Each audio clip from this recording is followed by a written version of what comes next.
Hello and welcome back to the XVI Podcast. I am Mark, and this week I am joined by Dylan and Ben. Hello. Hello. So last week we talked about our history of gaming, and we all shared our first games that we played, our first games consoles, favourite games consoles, favourite games, favourite franchises. This week we're kind of building on that a little bit further. We're going to be talking about the realism of video games. So the title suggests how real is too real. So, with that in mind, let's talk about games first where realism really isn't much of an issue. So, first games that spring to mind for me, Fortnite.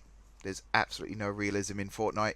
Apex Legends, you can fall out of an aircraft that's like 10,000 feet up and not get hurt at all. I wrote down Kingdom Hearts as well because I do find going around fictional worlds with a 3-foot tall mouse isn't the most realistic thing either. But do you guys have any examples? I'd say just about like 95% of video games I don't find realism to be much of a problem anyway. I mean, it depends on what kind of game you're playing. So I'm gonna use my age-old League of Legends here. I don't really want realism in League of Legends. I don't want my characters to have real. Well, for instance, in the lore of League of Legends, some of the characters are meant to be the size of literally a universe. So to have that on the map would be a bit of an issue. So I can suspend my disbelief right there when they're scaled down. And yeah, I think that's the first point. Really, is realism in gaming is very subjective. It very much depends on what kind of gamer you are, what kind of game you're playing. So last week I talked about business simulation games. Realism for me is quite important in games like that, but I also do play Apex Legends from time to time where I don't care that I fall out of a plane and land on my feet, because that's not really what makes the game. I do find that, again, the lines kind of get blurred a little bit as to when should a game be realistic and when shouldn't it. Because I do feel that if you can survive a drop that high, then a bullet shouldn't be able to hurt you either. But, that's just... I think that's me dying too much and getting angry. see, it's the suspension of disbelief, isn't it? Yeah. I don't know if I've phrased it right, but there's the phrase that's basically that, where in a game, in a universe, in a game, in a universe with rules, with set laws of physics, and however different they are to the real world, some things will stand out to you if they're not believable. Yeah, actually, another good example I just thought of was Minecraft, because you can build entire buildings that just float in midair. See, Yeah. Yes. Yeah. and again, in Minecraft, the lines do get blurred, because you have things like that where gravity doesn't affect blocks, but then you also have water, lava, gravel, and sand where gravity does affect them. Plus, if you step off the top of a 10 block high building, you're going to take full damage when you hit the ground. So I think I was just saying an example for that would be, say you're playing Skyrim, and all of a sudden you see someone drive past in a Maserati. yeah, Yeah. Yeah. It's that sort of situation.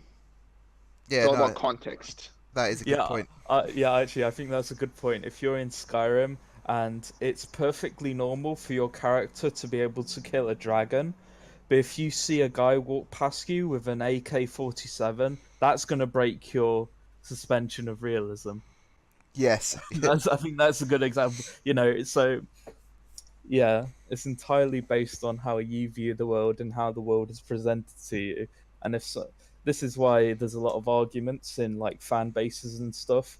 A big one I can think of is Star Wars, but we'll not get into that. Where things can happen that weren't set up in the universe before, or if something in the universe before actually prevents this, that's now been you're now able to do.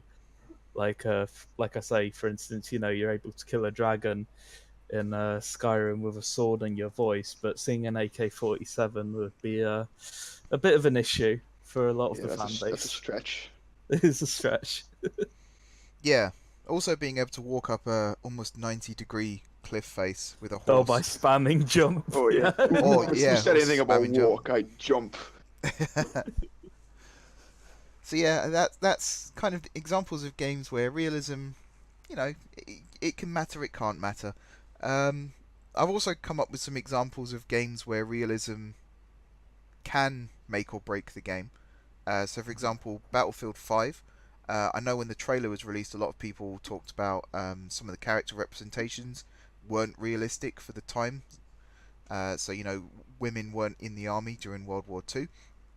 But the actual sort of in battle, the physics engine is very realistic. Yeah. Like, I play with a controller even when I'm on PC, which I know Kurt despises, but that's another debate for another podcast. But when I fire the gun with the controller, it almost feels like I'm firing a real gun. Like, the game is incredibly immersive in that respect. And running out of buildings as they're blowing up, that kind of thing. You really do feel like you're in the game. So realism for that is incredibly important. See, it's all about perspective. So, like with Battlefield, I completely agree. Battlefield 5, when you're in a building and it's being shelled by artillery and it's falling down around you, like I play medic a lot, and it's really immersive to play medic because you're going around and you're trying to fix like all your teammates and all these squads that are just getting downed around you. You're running around, you're trying to dodge bullets and stuff like that. That's how I play Battlefield. I don't play it in the competitive way of trying to get as many kills as possible because that's not going to happen with me. I Yeah, play it for the immersion, like boots on the ground action, as it's been famously quoted as. But even then, in a game like that, I have to like suspend my disbelief when I see a Churchill tank doing like 30 miles an hour. yeah, Um, bear in mind that those were infantry tanks, and I think they could barely get over 10 miles an hour, never mind 30, and they were heavy armored. So, they're, but that's just because I'm a tanks nerd and I know that kind of stuff, right? But so for someone else, if they look and see a Churchill or a Tiger doing 30, 40 miles an hour, they're not going to blink an eyelid. But yeah, I think it's all on perspective, really. But for that example, yeah, it's another example, like going the opposite end of the spectrum is like Farming Simulator, where yes, there's a realism aspect to it, but there's also the fact that it is a game. I think a lot of the simulation community get very riled up about, oh, it's not realistic. But at the end of the day, it's a game. It's meant to entertain you at the end of the day. And if you had 100% realism on Farming Simulator, it would not be fun. Okay, I had a family who are farmers. It's not a fun job. I The can game is fun, but it's not a fun job. I can just imagine someone like Farm Simulator. Say it was released in January, someone buys it, and then sort of around about now they'll be planting their crops, and then they come back in Yeah, September and harvest it all. yeah.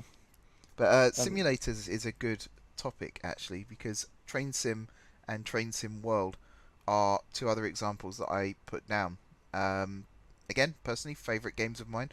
I do find it annoying when I try and play Train Simulator and there are things that are unrealistic.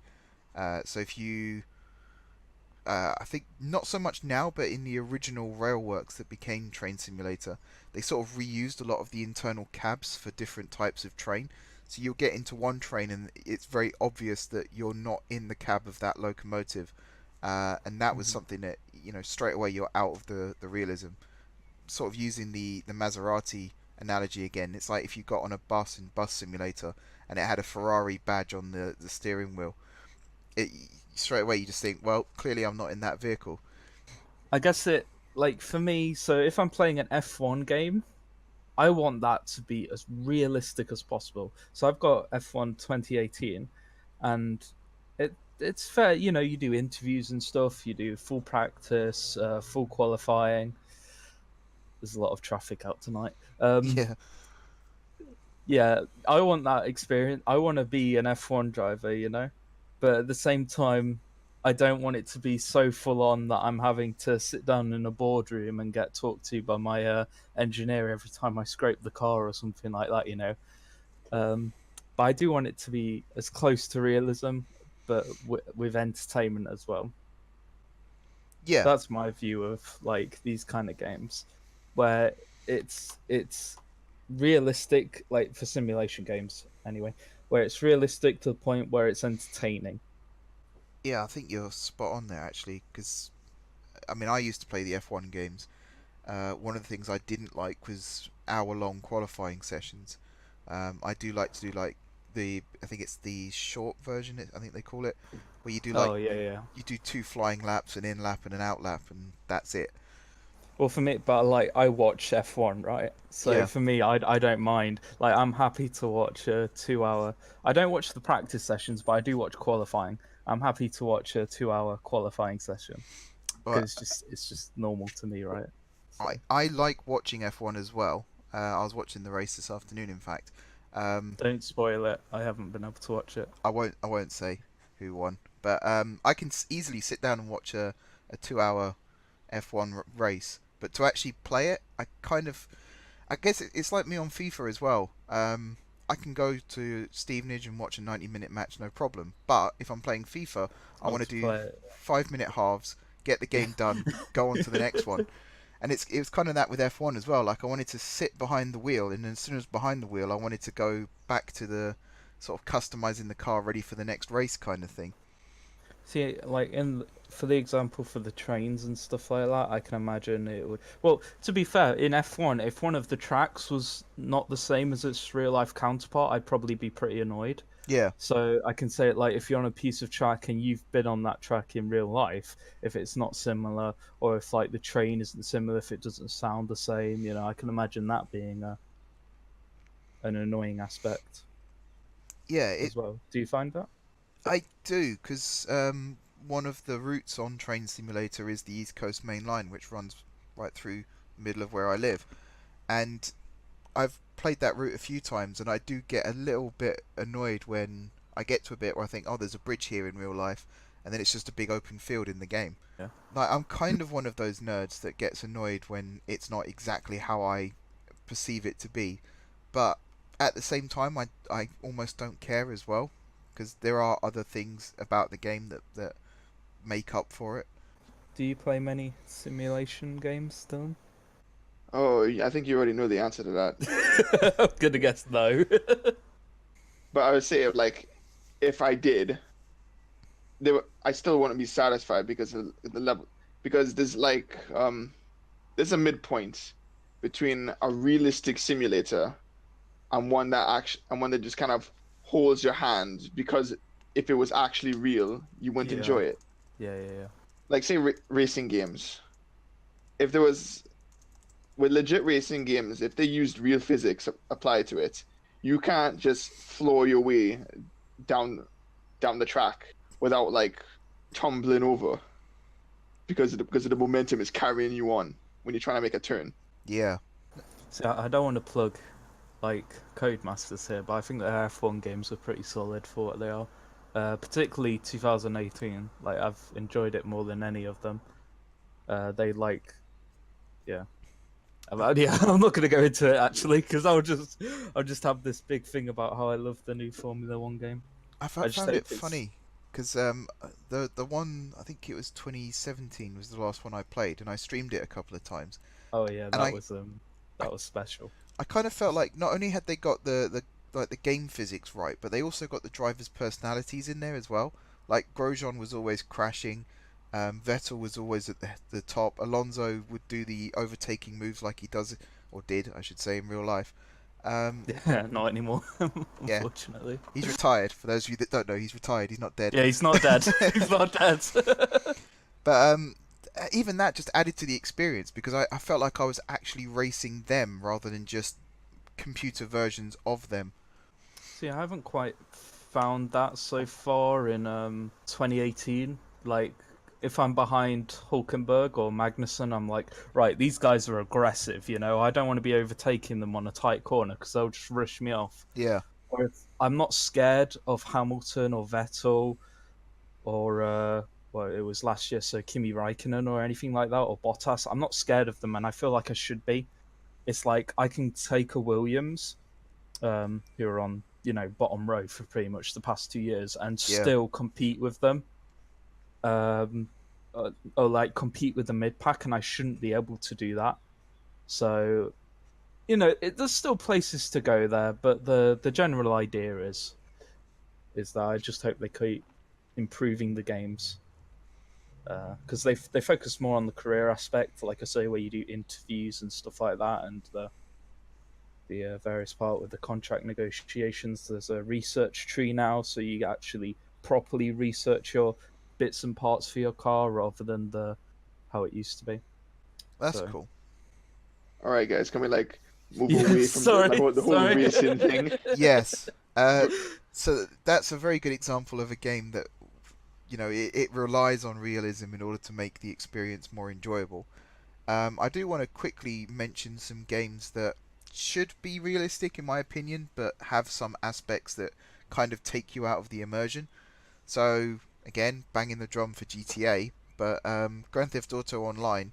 One of the things that annoys me the most is I'll be in my office as a CEO, and I feel like I'm, you know, an actual CEO of a company. I'll drive to my warehouse, I'll do some collection missions, things like that, and then I'll step out of my office, and a flying car will go over my head. And like they've added things like alien blasters into the game recently as well, and like I kind of feel like GTA was always the game that sort of crossed the line between um, child friendly and adult content, and they did it very well. So they had running jokes throughout the series, you know, like the Internet Cafe, TW at sign, that kind of thing. But I always felt like it was grounded in reality still. So Grand Theft Auto 3, you felt like you were in a fictionalized version of New York, and then you know Vice City, San Andreas, you felt like you were in real living cities. Liberty City was brought back in GTA 4, and it felt very realistic, almost too realistic, because I know some people didn't like that. But GTA 5, it kind of feels like because Saints Row has now sort of died out, Rockstar have tried to cover that base as well. That's what I was going to say with Saints Row. Saints Row was the more cartoony, not cartoony, but they would really go out there, Yeah, and make their games silly, and they were proud of it, and good for them. They made some cracking games. 2 and 3 particularly. 2 was where they started to go a bit comically, and then 3 they just went 3 and 4 they went all out on it. And then you've got GTA, which is almost really a lot more realistic. And yeah, I see what you're saying. But so yeah, the Deluxo was annoying. The Oppressor was really annoying. The Oppressor Mark II was even more annoying. And then they brought in alien blasters and laser cannons and things like that.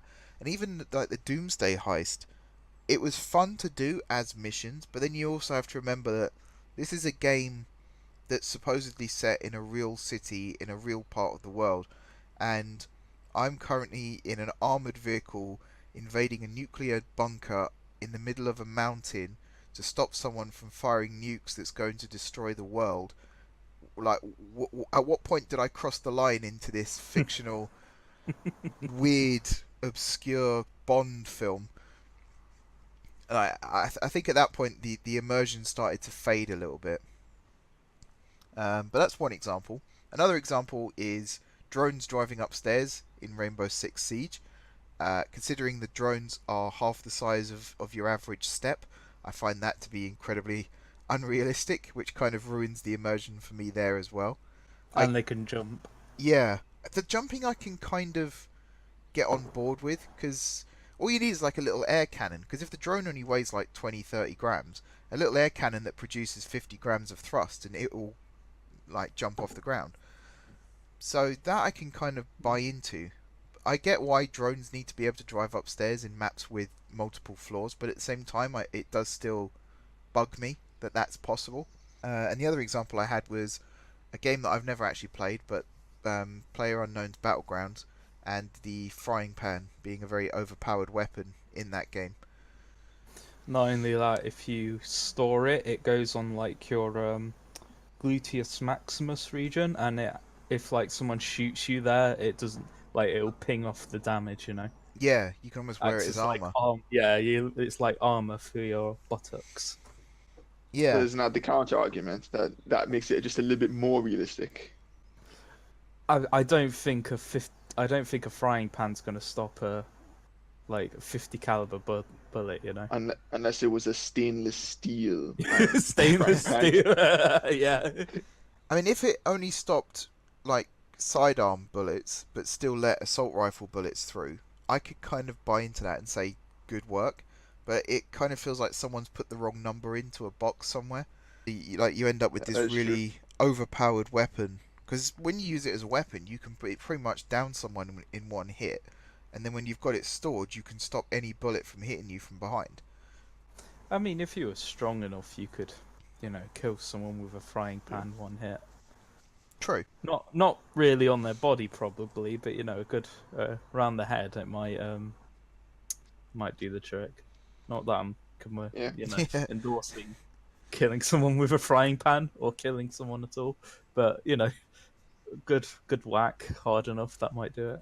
I don't know. I've never As a tried it. sacrifice to as a sacrifice to the realism, I just think the developer put it in there as a joke, regardless. Yeah. See that's where the divide is between like realism and mechanics.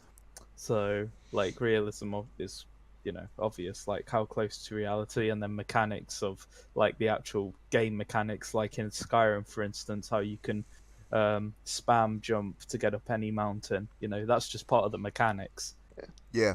That's what It's- that's what I was saying about context and the meaning behind realism, because every game has fantasy in it, besides things like simulator, but even they have the slightest bit of fantasy. Oh, am I talking up my bum there? Oh no, yeah, Uh, farming simulator for sure is nothing like real farming, but it's close enough to simulation that it's classified as that, you know. Yeah, and when I say this, what my point is that even though those games have fantasy, realism doesn't come from how close it is to life, but more Yeah. like how the physics of the world work. So say you are in farming simulator, but all of a sudden your tractor just starts flying. Yeah.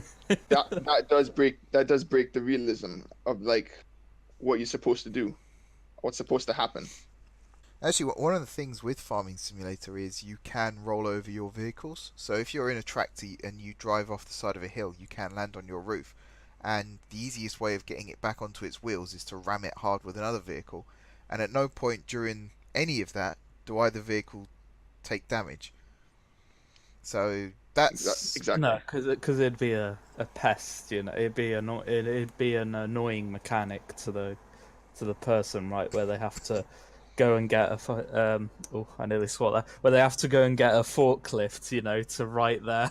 I mean, you Yeah. can do that. There is like this telehandlers or whatever they're called, where you can lift them and then put them on trucks or whatever and drive them back and pretend you're, you know. So there is a way for you to do that if you want to do that. They just don't actually take damage, because it'd be really annoying if you had to keep fixing everything. Yeah. It'd be interesting though. I'd be interested to see if they actually did that, where, you know, your tractors and stuff could break down or have mechanical faults and you have to actually fix them. That'd be, you know, an interesting thing. But obviously they'd have to have an option to turn it off, because a lot of people wouldn't like that. The same way that a lot of people don't like the mud mechanic in Farming Simulator. If you drive through mud, you get mud on your vehicle, and you have to clean it off with a pressure washer. Oh yeah, So- yeah. So, you know, it's just a mechanic really, and they could add it in, or they could decide that too many people would just turn it off. So Yeah, I really struggle with this, like thinking of an answer for this question or examples, because it's like I don't think realism takes anything away from games or the lack thereof. So like I was thinking of, say, Mirror's Edge. It came out for the PS3 a few years ago and had a sequel as well, where you act as a free runner running around the city and jumping across buildings.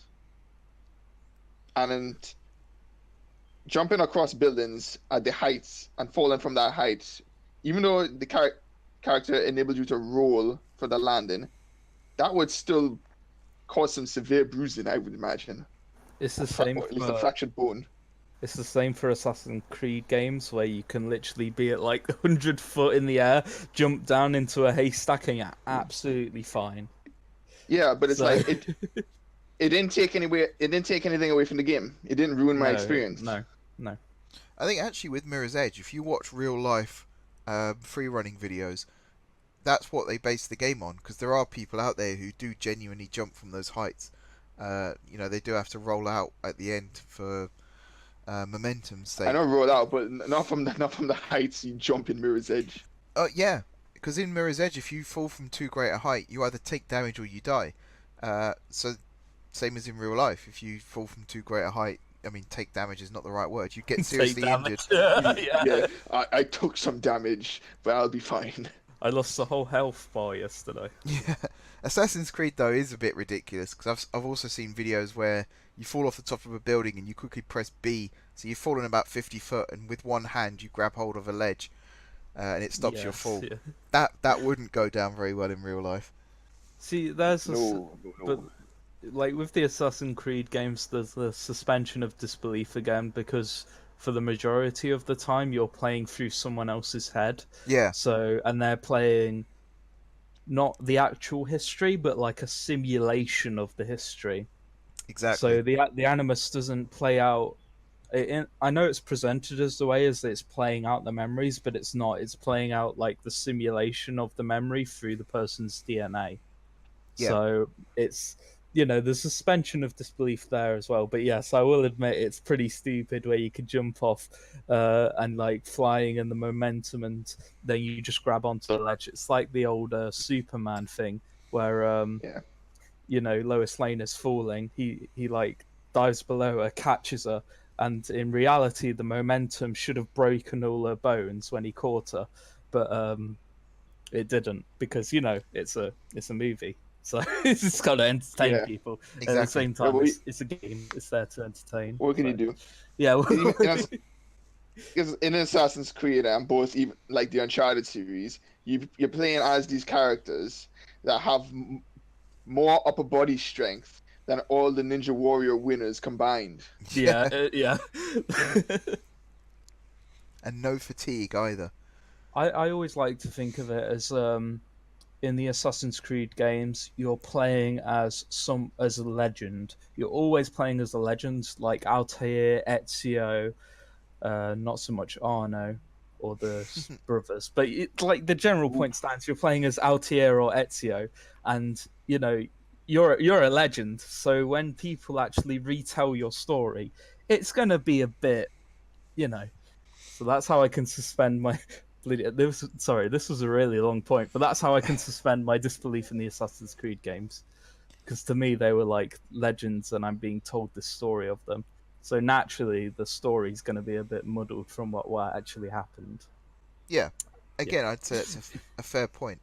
To see the both sides of the argument again. So we just talked about games that should perhaps be more realistic but aren't.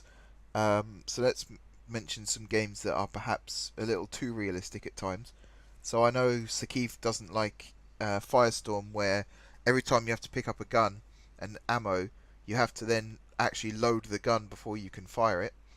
Mm-hmm. I personally don't like the fact that vehicles run out of fuel in Firestorm, or just Battlefield in general at times. But particularly Firestorm, because I do like the idea of just grabbing a vehicle and driving around for the rest of the game. Speaking of fuel, there's a game called Deadly Premonition. I don't know if you guys have heard of it. Yep. I don't think so. It's a very weird, Weird game. Yeah, the storyline. I mean, it's a good story in a way, but it's very, very weird. But for some reason they decided to add in this mechanic where your vehicles can run out of fuel. So you borrow a police car for most of the game, and you have to drive to various locations to continue the story. And sometimes your car will just run out of fuel, and you have to walk the rest of the way. So for those of you that know the game, if you think about the story and how out of realism that story is, and then they add in a mechanic like that, it almost feels like it's a useless use of realism, if that makes sense. I've been talking. I was just thinking an example like I think it's the first Yakuza game where you did events based on a clock, but you couldn't really run out the clock at it other than like waiting. So it was almost to say you were doing things in real time. You would have Just to making you'd have to wait till a certain time before you can do the next mission. Yeah, so like if the mission was tomorrow, you can't just like you couldn't go to sleep and just wake up tomorrow because you could only sleep at a certain time. And Okay. you couldn't run out the clock. You had to wait until you could sleep. Oh, that's weird. I know They changed it in later games, but still. I know the Shenmue games are a bit like that as well, where you could only sleep really at night, otherwise your character gets all messed up. Oh, the example I was gonna give was Final Fantasy 15, where your car can run out of fuel, and it's a really weird mechanic because it doesn't quite. It's like it's just there so it can be there, right? Yeah. Like, so every now and again you have to fill your car up with fuel, and it's like, well, it doesn't actually add anything to the game really. It just, it means you have to find a gas station or whatever. It's an inconvenience. It's an inconvenience. It's the same thing as the, I don't know if you got this, might be a new thing, but in a few games now where you're having to I think this goes on Dylan's example, where it's like you have to wait. This was in, I think, the Dead Rising, one of the Dead Rising games, where you had to wait 2 hours to like start a mission, or like at the end of the mission, and you had to wait 2 real life in-game hours to start the next mission, and it was really weird. Huh. Oh yeah, Almost- that game did a lot of time-based stuff as well. Yeah, it's very strange because it's like you're asking your player base to just muck around for 2 hours until the next mission's ready. It's a bit like, okay. I'm not sure. I think that but the difference is, I think in that game there was a way where you could push time forward, but that might just be me. I can't quite remember. It might have been like saving or something, or going to safe house or something like that. But yeah, it's strange how these kind of mechanics are in games. I think another famous example of too much realism is in Metal Gear Solid, the first one and the second one. In fact, I think all of them you could do it, but the first two, if you're doing a stealth run, particularly the first one out in the snow, you can catch a cold. So Snake ends up sneezing and it gives away his position. Oh, okay, yeah. So I think I know there was diazepam for sniping purposes, but I think there was like cough medicine or cold medicine as well that you could take to get rid of the cold that you picked up. And when I first heard about that, I was like, that's a really cool feature. But there's a boss battle in the middle of the first Metal Gear Solid where you're fighting someone who's reading your memory card and telling you what games you've played and things like that. So you've got this real immersion of, you're a warrior, you're on an island, nuclear disposal facility, you have to take cold medicine if you've been outside too long. And then on the other side, you've got some guy who's using telekinesis and telepathy. To break the fourth wall. Yeah, those two things don't really mix, in my opinion. Another good example is Metal Gear Solid 3. They brought in injuries. So you have to eat in the wild to survive. You also have to fix up your own injuries. So you have to treat the wound, sterilize the wound, stitch the wound, and bandage the wound. You also had things like splints for if you had broken limbs. But then they had a guy who controls bees with his mind, and another guy who uses photosynthesis to survive. And again, those two things don't really mix. I've just got this image of a Solid Snake with like a blanket over him, sipping some Lemsip, in between missions. He's got this cold. It is quite funny. Yeah, well, the Metal Gear Solid are weird games, aren't they? Really, They are. What was the? I don't want to say the latest one, but it's the latest one in my head, where like to recruit people, you'd attach a balloon to them. Yes. And or like to get anything, you'd attach a balloon to it and it'd just fly off. Yeah, That's a bit of a suspension of Phantom relief. I think so. I never played it. Phantom It Pain was the and big. Peace Walker both have the Fulton system. It was the big open world one. Like Yeah. Go around, yeah. So that kind of took the realism a bit there for me. You say that, but it is actually based on real life army technology. I'm not sure if it If ever it's saw possible. combat, but the Fulton system does exist in real life. It's just, you know, the just seeing this body fly up. Or I think a famous example I saw is a horse. Like someone attaches a horse to the balloon and it just flies off. Yeah, yeah. It's like it's just, no, you know. Anyone. Also, that gives your position away more than anything. Like especially in bright daylight, like a lot of the gameplay is, where like, you know, all the guards in the whole valley just look up and see this horse flying away. So I'm gonna make this a. Hang on a minute. I'm just gonna make this a stance here. Is that I don't think there's ever such thing as too realistic, because at the end of the day, I believe it's an artistic choice whether you want realism in your game or not. well, that does kind of lead into my next point, which was, can realism actually ruin a gaming experience? And if so, would removing that realism factor actually improve the game? So, Farming Sim, good example. Would you want to buy a game that you can only really play for like 2 months a year because it's that realistic? I mean, like farming is a 12-month job, right? So if it was really realistic, you'd be playing every single day of your life. Like, yeah, it's like my granddad, for instance, he's never had a day off. Well, he is retired now, but he's never had a day off his whole life because like farming, it's a non-stop job. You Yeah. get paid. You get paid your entire year's wage in one go, so you have to make that last the entire year. You you basically have jobs to do every single day, like so. And if you have animals and stuff like you can in the farming sim games now, you would not have an hour to spare of your life. So, for if they were actual realism, there's no way anyone would buy them because it's, you know, unless you're actually in that job and you're making money from it, because the amount of hours you'd have to put in would be uh, just, you know, unspeakable. I know on Rainbow Six Siege, when we do terrorist hunt, playing on realistic is probably one of the most stressful experiences. So in that respect, realism does ruin that experience for me slightly. Obviously, it depends who's in your squad as well, but I always think any game that has a realistic difficulty, you're not going to enjoy playing on that difficulty because it's too realistic. So I do think games like that, removing the realism factor, will improve the gaming experience. But again, it's a very subjective topic because some people are all about realism, some people aren't, and some people are quite indifferent about it.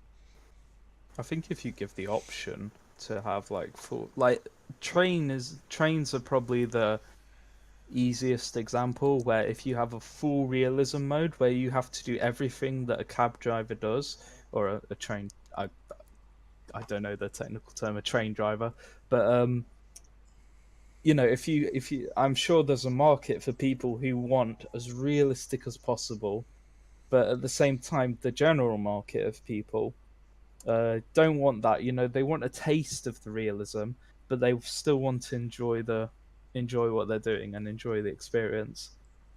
But to take out, I mean, for individual things, like individual games, you could probably take out realistic elements, which would make them better. But I don't think can be said as a whole. Yeah, I think a good example that game developers are doing these days is they actually have sliders in the menu so you can decide just how Yeah, realistic you yeah. want the game to be.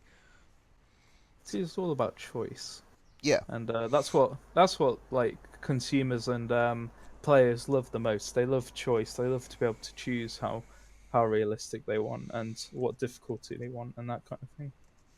I would argue against the whole Oh, difficulty really? thing. Yeah, because I think like at the time of this recording, some weeks ago, there was this whole debate about whether the game Sekiro: Shadows Die Twice should have an easy mode. Are you all aware of this? No, I'm not. I no, I hadn't heard of that either. I'm again, I have to state just for the record that this is from my perspective. Okay. So I'm not trying to no. preach this as a fact or anything. But it is the developer's decision whether or not to put a difficulty setting in the game, because it has been fine-tuned to play like how that specific setting, to add in a difficulty mode to which I believe you're not entitled to. It's just criminal. Not criminal, but disrespectful to the developer, and not the other way around. So it's kind of like the argument of the Dark Souls game, where people like the difficulty of it and they like the mechanics of it, but at the same time, some people would like just an easy game mode where they can just but then through the story. That's not the game for you then, is it? When you buy a game, you're not necessarily entitled to be able to finish it. No, Yeah, of course not. If you know what I'm saying.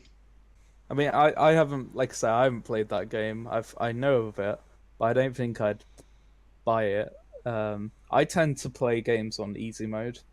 I'm not afraid to admit that, because I enjoy stories. I don't enjoy. It's like I'm playing Assassin's Creed Odyssey at the minute, and I enjoy the story. I enjoy being able to assassinate people. I don't want to be grinding on the same missions over and over for 10 hours just so I can move to the next level. So I just want to breeze through it.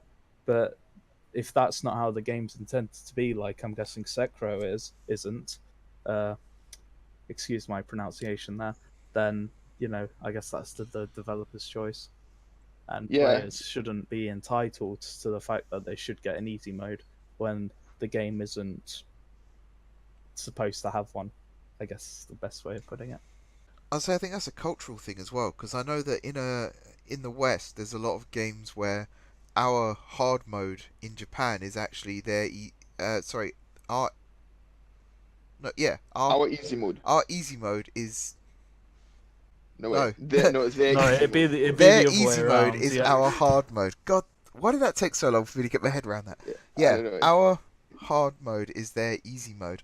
So I know that there are a lot of games, because Dark Souls is made by a Japanese developer, is it not? Which is why we find it so difficult.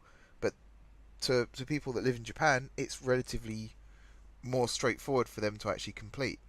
I know for a fact that there's a train simulator game in Japan where you have to follow a timetable, and if you do anything that a real life train driver wouldn't do, so if you break the speed limit, if you're more than, I think it's 10 seconds late at a station, if you don't have your foot on the dead man's pedal or your hand on the dead man's handle, it's game over. You have to start again. I know the Japanese don't mess around with trains. Definitely not. The problem is though, I don't want to generalize, but the Eastern culture tend to see games more in the number aspect and how quickly can I beat this game, whereas in the Western world, and particularly in my example, I enjoy the story. Yeah. I don't want to beat it. I don't want to speed run a game. I don't want to beat it in the best possible algorithm or the best possible sequence possible. I just want to play the game at my own pace and enjoy the story. So yeah, I think that's a podcast on its own, East versus West there, because it is so the cultural difference of how we view games is incredible. If they want story and stuff like that, they'll traditionally look into more anime, manga, TV, film, etc.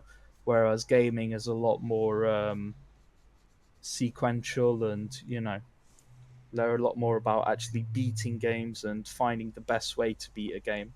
Because if you think about it from this way, games since their conception have been about challenge. Think back to the first, probably not the first, but considerably the first digital game, which was Pong, was for you to beat probably your friend or computer at the game. Then we move on later to something like Pac-Man or Super Mario, and it doesn't hold your hand at any point. It Yeah, doesn't give you the difficulty. and It's just here it is. they're not about the story. It's about getting the highest score possible, essentially, or Yeah. beating the game as fast as you can. And it That's was about the challenge. that's just because obviously the gaming industry really originated more in the East, in like the Eastern culture. Japan particularly, they were the first to create many of what we now know as, you know, podium names, the big boys of gaming. It was all Japan. It's interesting that the conversation's headed in this direction, because when I was coming up Yeah, I was with the topics for this, I never really made the connection between realism and difficulty, but I guess they do kind of complement each other quite nicely, don't they?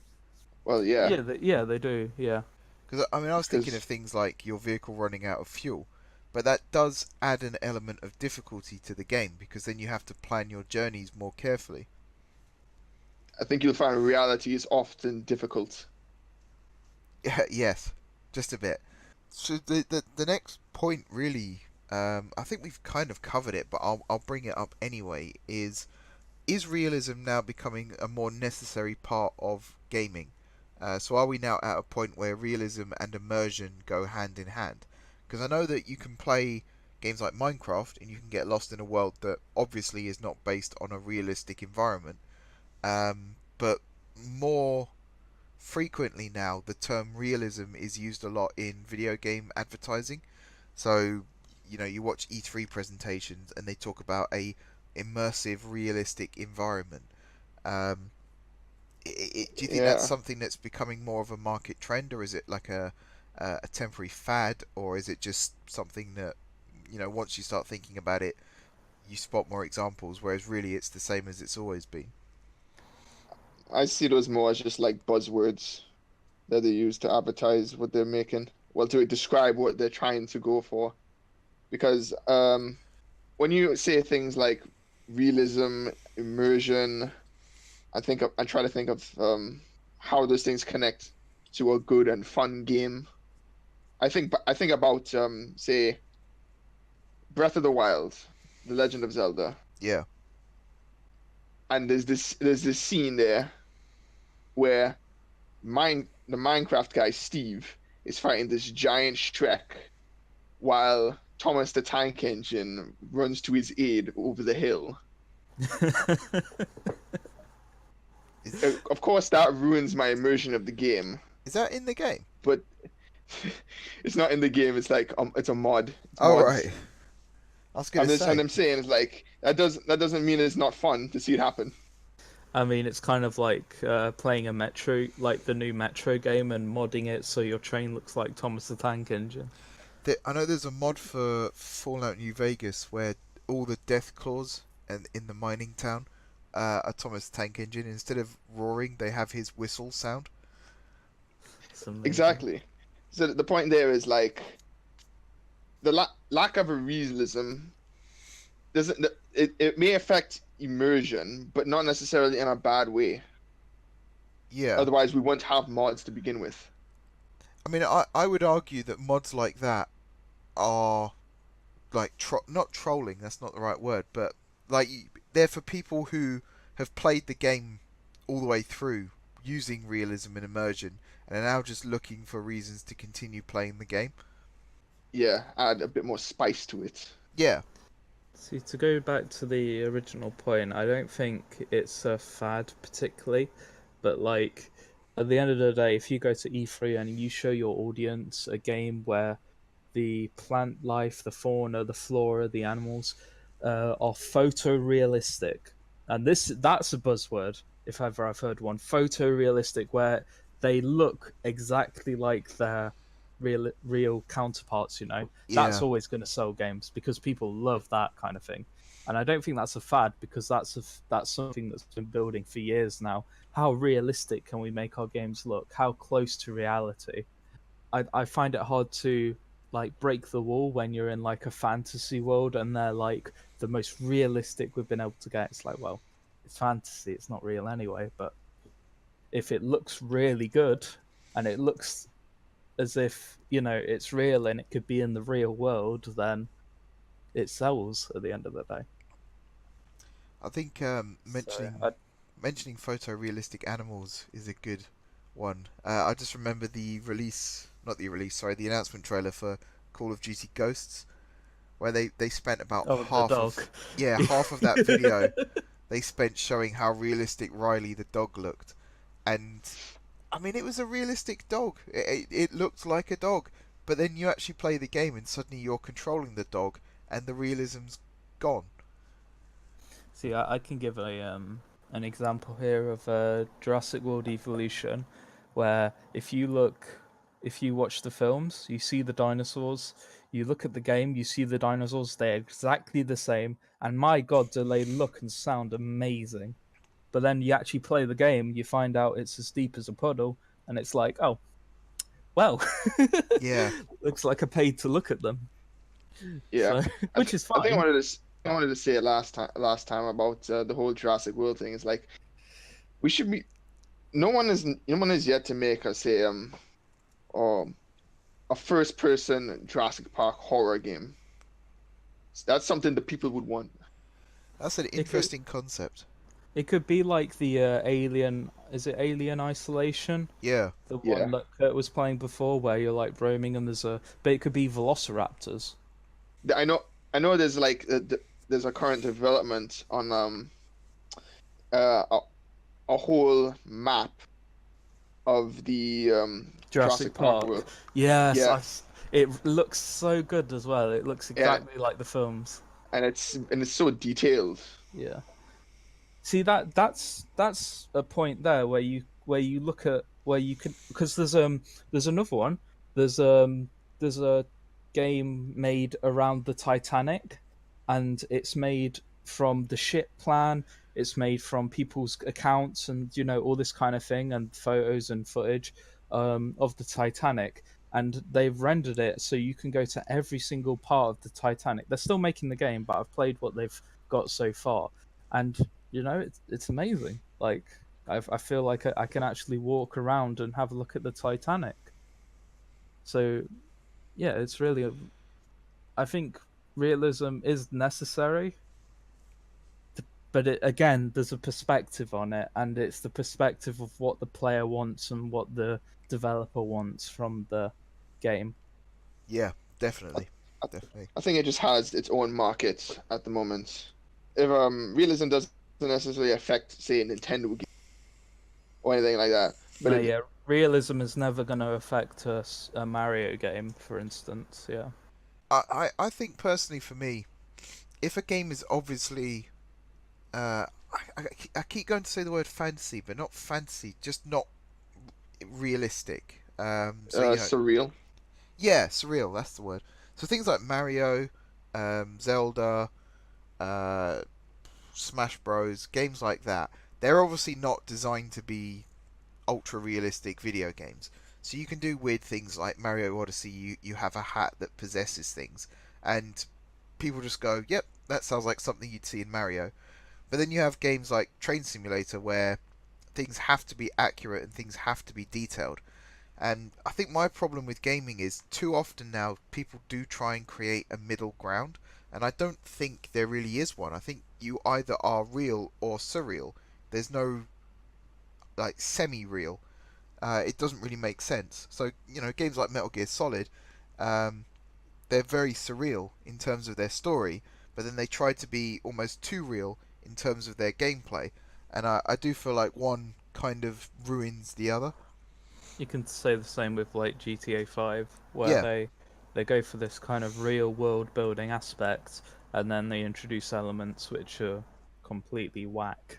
Yes, definitely. Like the alien laser blasters and the flying cars and stuff like that. So. I still don't know quite why alien blasters were brought into the game.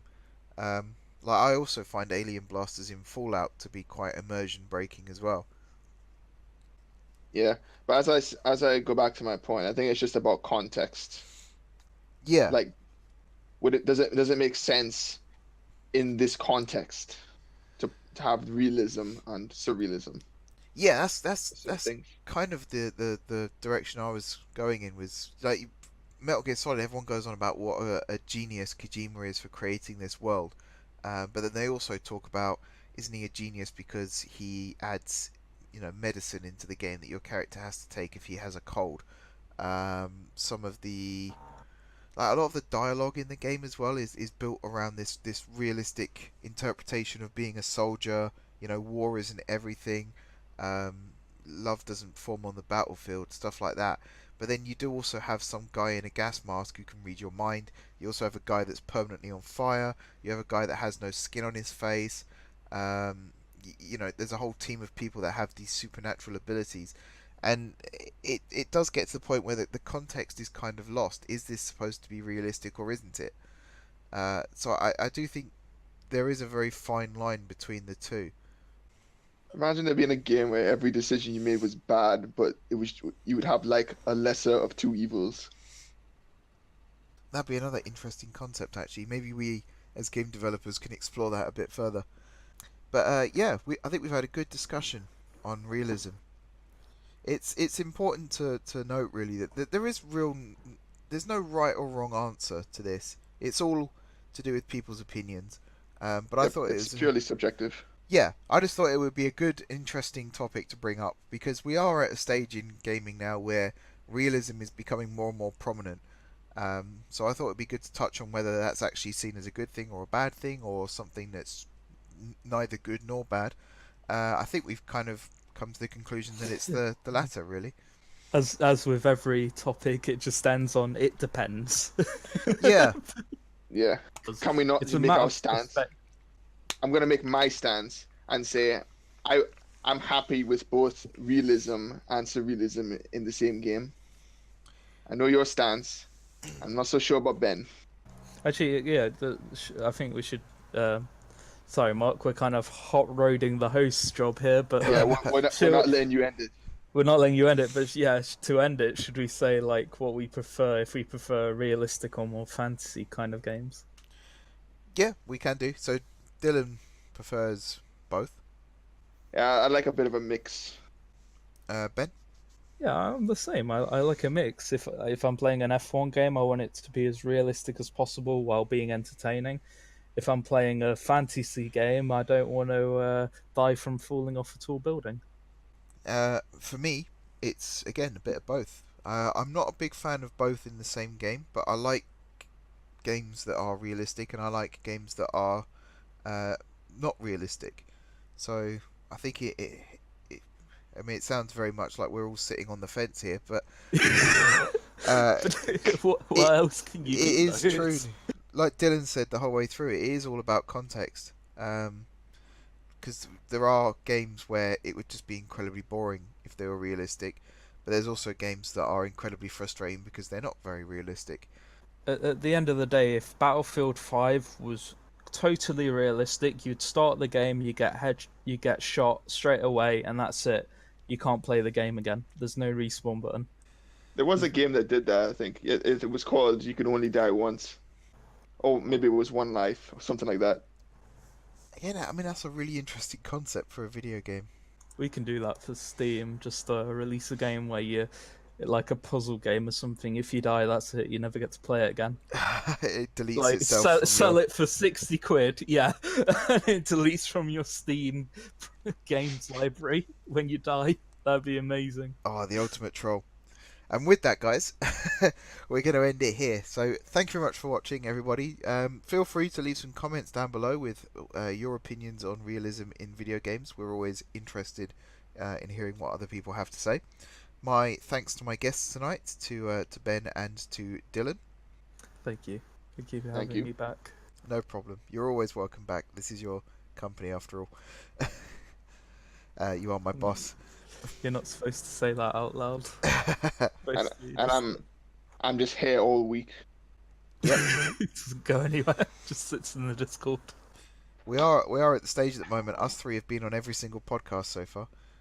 I know. It was like when we started doing this podcast thing. It was like, okay, I'll be in one or two, because I don't like talking for a lot of long time because I like to rant a bit. But yeah, I've been on every single one so far. and I'm in next week's as well, so it's going well. Yeah. Oh, we are Yeah. changing things next week, guys, because Dylan won't be here and Kurt will be instead. Yeah, I'm taking a Yeah, leave. that's how much we're changing it. I'll still be here. Oh, great. But yeah, thank you very much for watching, guys. Don't forget to hit the like button if you enjoyed the video. Hit the subscribe button as well so you never miss an upload. Also click the bell notification as well so that every time a video goes live you get instantly notified. Thank you very much to my guests once again. Thank you very much for watching, and we'll see you next time.